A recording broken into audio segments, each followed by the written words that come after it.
오늘 본문의 말씀은 이 아침에 좀 듣기는 좀 거북스러운 그런 말씀이기는 하지만은 그러나 그럼에도 불구하고 이 말씀을 오늘 저와 여러분들에게 꼭 필요한 그런 말씀이라고 봅니다.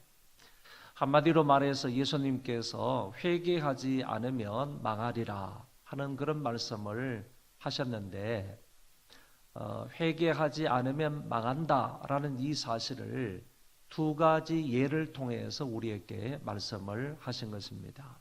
그 첫 번째 예가 1절부터 3절에 기록되어 있는 것인데 빌라도가 어떤 갈릴리 사람들의 피를 자기의 제물에 섞어서 제사를 드렸다 하는 이 예가 1절부터 3절에 나오고 있습니다. 이 빌라도는 이방인이기 때문에 이방적인 제사를 드리는 겁니다. 우리 하나님 앞에 제사를 드리는 그런 제사를 말하는 것이 아니고 이방적인 제사를 드리는데 대부분 유대인들이 혐오하는 그런 돼지 같은 것을 잡아서 제물로 바치면서 제사를 드렸다 이렇게 얘기를 합니다.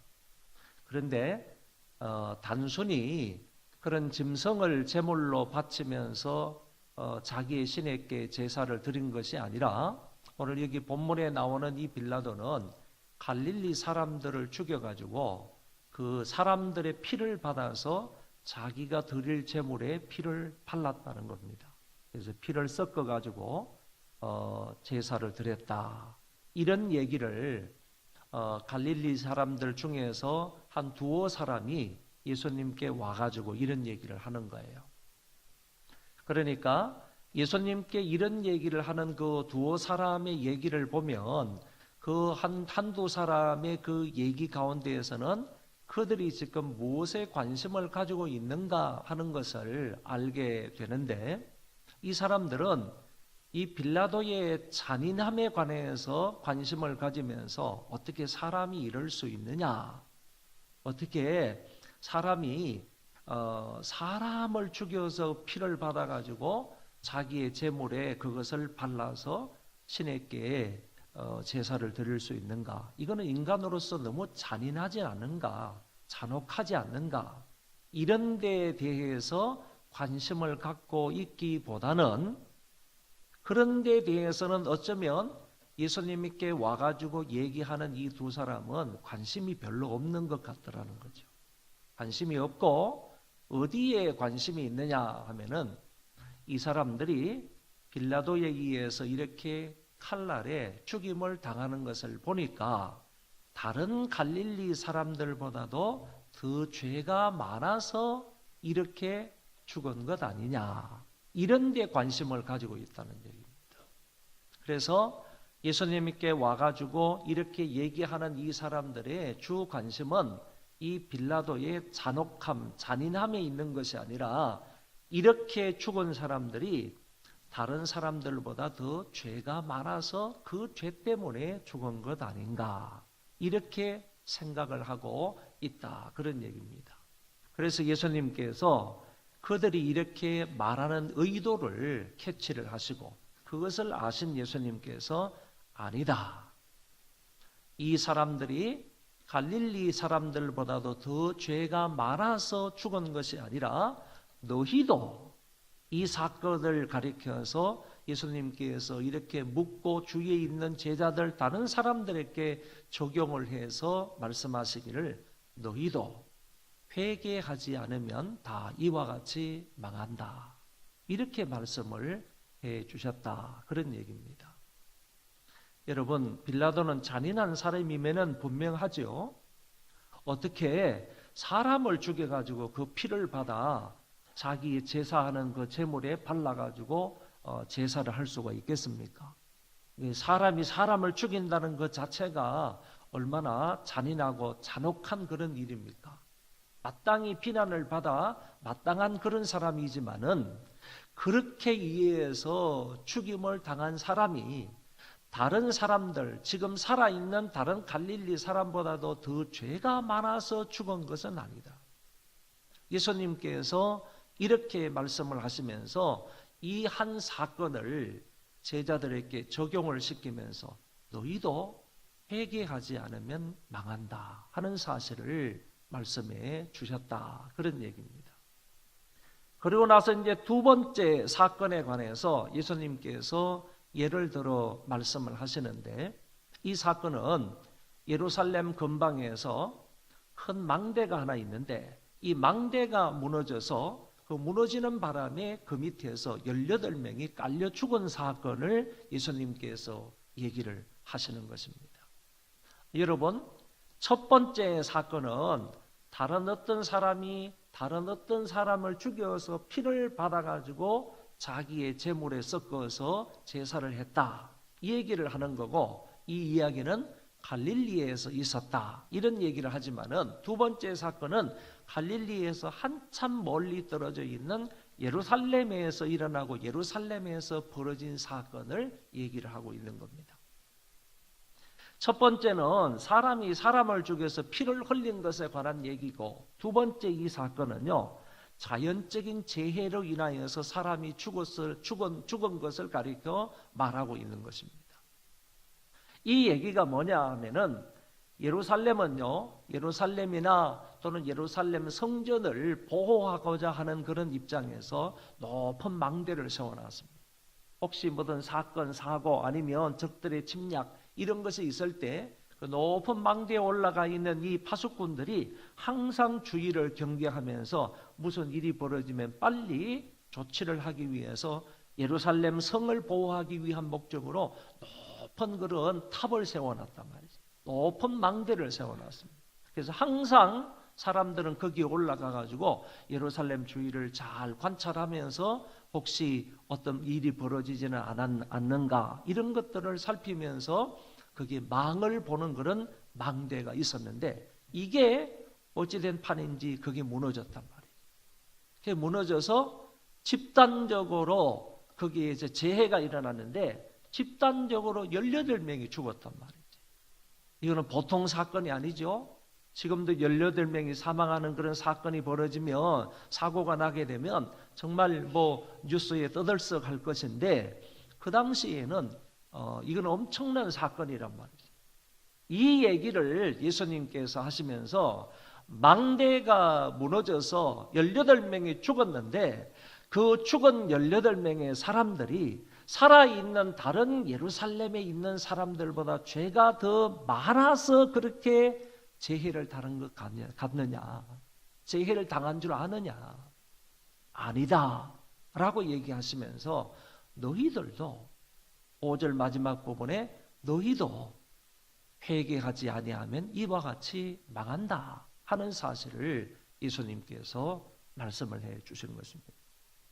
1절부터 3절에 이르러서 예수님께서 한 사건을 마지막 말씀하시면서 결론은 3절 마지막에 너희도 회개하지 아니하면 이와 같이 망한다. 두 번째 사건을 얘기하시면서 5절 마지막 부분에서도 동일하게 결론을 말씀하시기를 너희도 회개하지 아니하면 이와 같이 망한다 하는 사실을 예수님께서 말씀을 하셨습니다.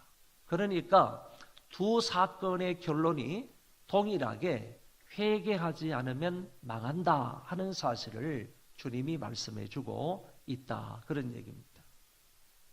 여러분, 이 사건을 기억을 하시는지 모르겠습니다. 삼풍백화점이 무너져서 그 사고로 인해서, 삼풍백화점이 무너지는 것으로 인해서 쇼핑을 하는 사람들이요, 적어도 502명이 죽었습니다. 뭐 엄청난 사건이었죠. 뭐 우리가 다 이제 TV 뉴스를 통해서 다 보았는데요. 백화점이 갑자기 무너지는 바람에 502명이 거기에서 깔려서 압살을 당해서 죽었다, 그런 얘기입니다.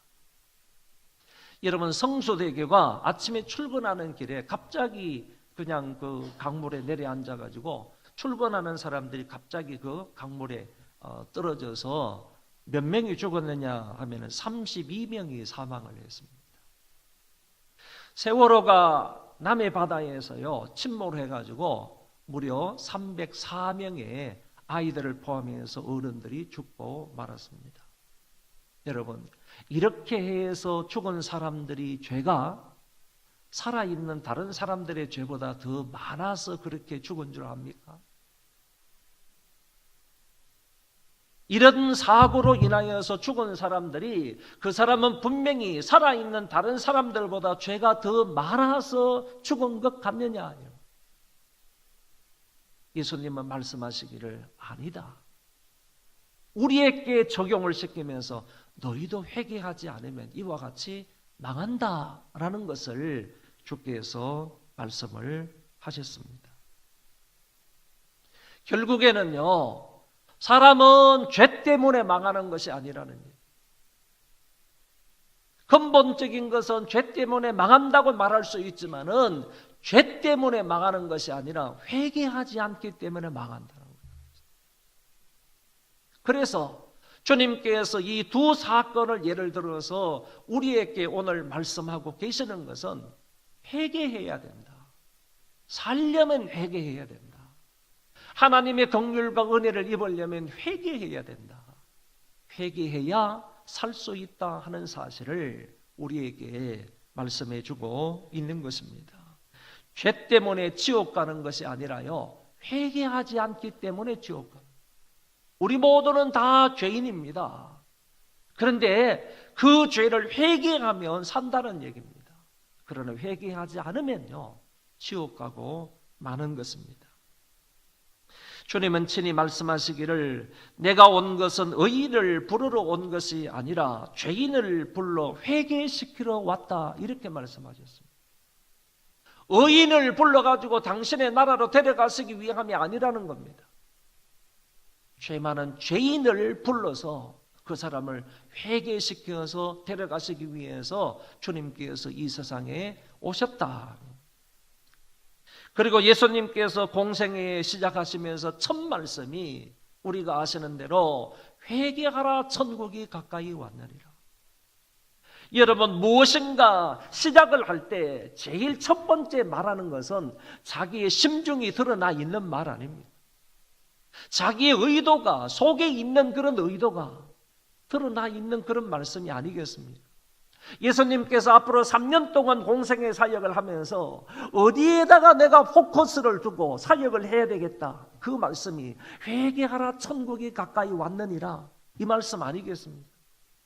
내가 3년 동안 많은 사람들을 만나면서 많은 사람들을 가르치고 선포하고 그럴 것인데 내가 어디에다가 초점을 두고 어디에다가 핵심적인 내용을 두고 내가 선포하고 가르치고 저들을 이끌어 갈 건가? 그 말이 바로 회개하라 천국이 가까이 왔느니라, 이 말씀 아니겠느냐라는 얘기입니다. 그렇다면 예수님의 전 공생의 가운데에서 강조하고 있는 말씀이 뭐라는 겁니까? 그거는 바로 회개해라. 천국을 얻을 자는 회개해라.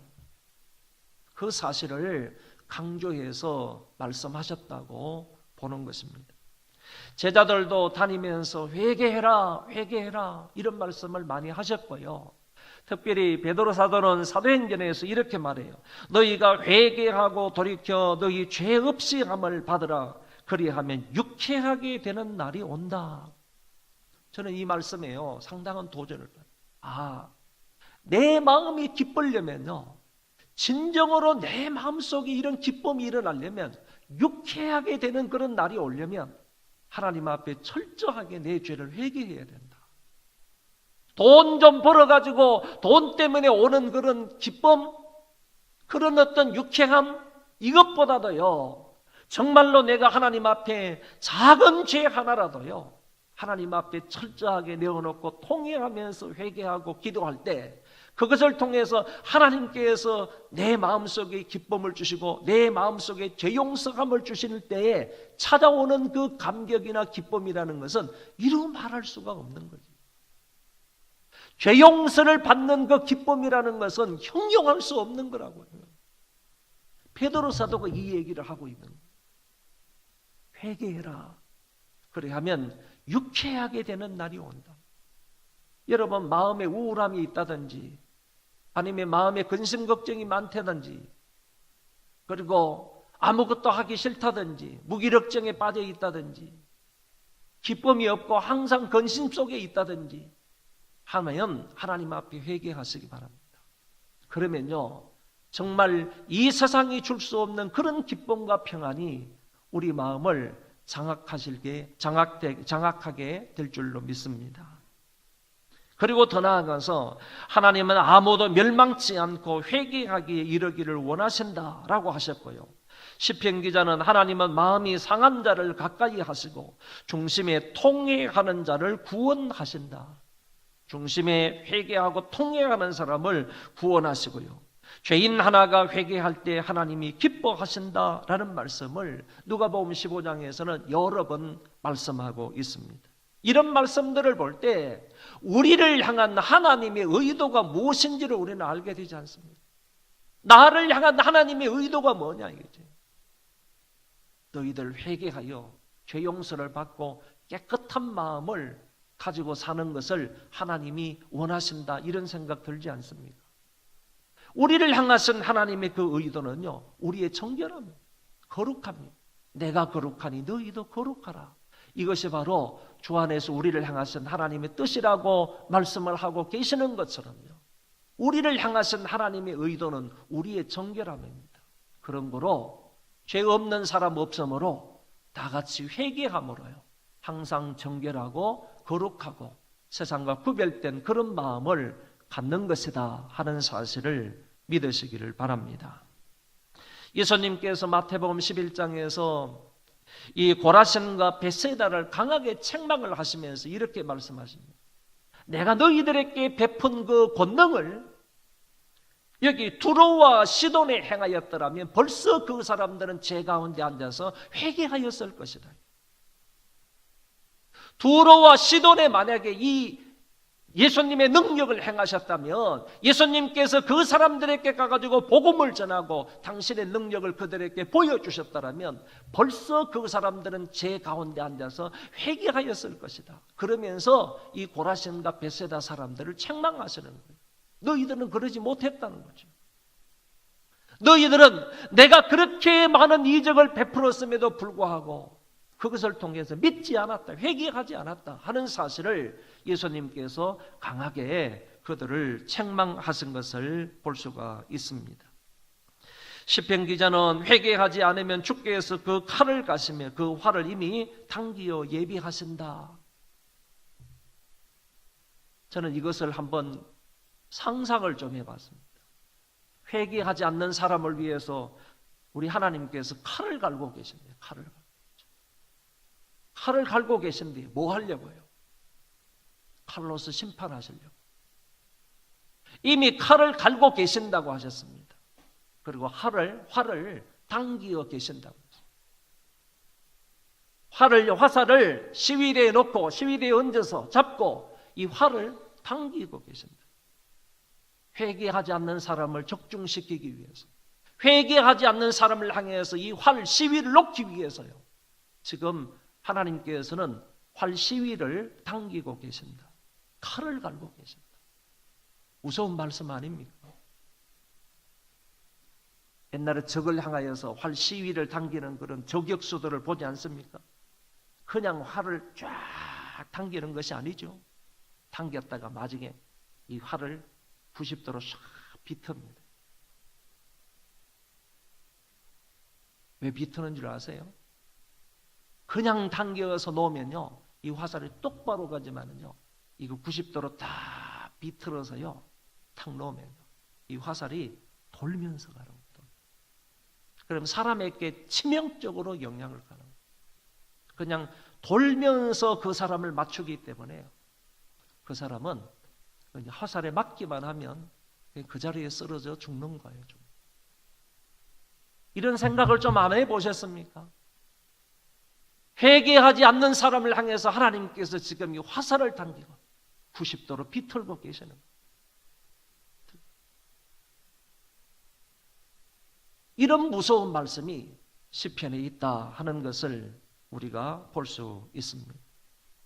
비회개자에게 임박한 진노, 지금 하나님이 그런 사람에게 진노가 임박해 있다 하는 사실을 시편 기자가 이렇게 말씀을 하셨다고 봅니다. 에스겔 선지자라 너희가 범한 모든 죄악을 버리고 마음과 영을 새롭게 하라 라고 권고한 바가 있습니다. 이런 말씀들을 근거로 해서 오늘 저와 여러분은 주님의 말씀을 따라서 지정의로 회개할 수 있기를 바랍니다. 회개해야 우리가 살고 우리 가족이 살고 교회가 살고 이민족이 산다 하는 그런 생각을 가지시고, 지정의로 회개하라는 것은 죄를 죄로 알아야 된다는 겁니다. 우리가 마음이 너무 무디해져서요, 우리 양심이 화인 맞아서요, 죄를 죄로 알지를 못한다는 거죠. 이게 하나님 앞에 얼마나 심각한 죄인가 하는 사실을 깊이 깨닫지를 못하는 거예요. 회개는 여기에서부터 출발을 하는 것인데, 그러니까 회개하지를 못하는 거예요. 하나님, 이게 하나님 앞에서 심각한 죄입니다. 내가 이런 죄를 지었습니다. 죄를 죄로 알아야 된다는 거죠. 죄를 죄로 알아야 되는 것이고, 두 번째, 죄 지었음을 가슴 아파해야 하는 거예요. 마음을 뜯어야 되는 거죠. 마음을 뜯어. 옷을 찢는 것이 아니라 마음을 뜯어야 되는 거예요. 마음을 뜯어요. 내가 하나님 앞에 이런 죄 지은 것을 회개했는데, 마음을 뜯으면서 하나님 앞에 통곡하며 회개했는데, 하나님, 내가 연약해서 또 이런 죄를 지었습니다. 하나님 앞에 또 이렇게 불순종했습니다. 죄 지은 것에 관해서 가슴 아파하면서 통회하는 마음이 있어야 됩니다. 그리고 세 번째는 의지적인 결단이 있어요. 돌아서는 의지적인 결단이 있어요. 돌아서서 하나님을 향해서 걸음을 걷는, 나아가는 의지적인 결단이 있어야 된다. 이렇게 죄를 죄로 알고 지적으로요, 그리고 죄 지은 것에 대해서 가슴 아파하면서 정적인 부분요, 의지적인 결단으로는 그 죄를 끊어버리고 다시는 이런 죄를 반복하지 아니하고 이제 그 죄에서 돌아서서 하나님을 향해서 걸어가는 이런 회개가 되어야 진정으로 하나님의 용서를 받을 수 있는 회개가 된다라는 말씀입니다. 여러분, 지정의를 갖추어서 하나님 앞에 회개할 수 있는 저와 여러분들 다 되시기를 바랍니다.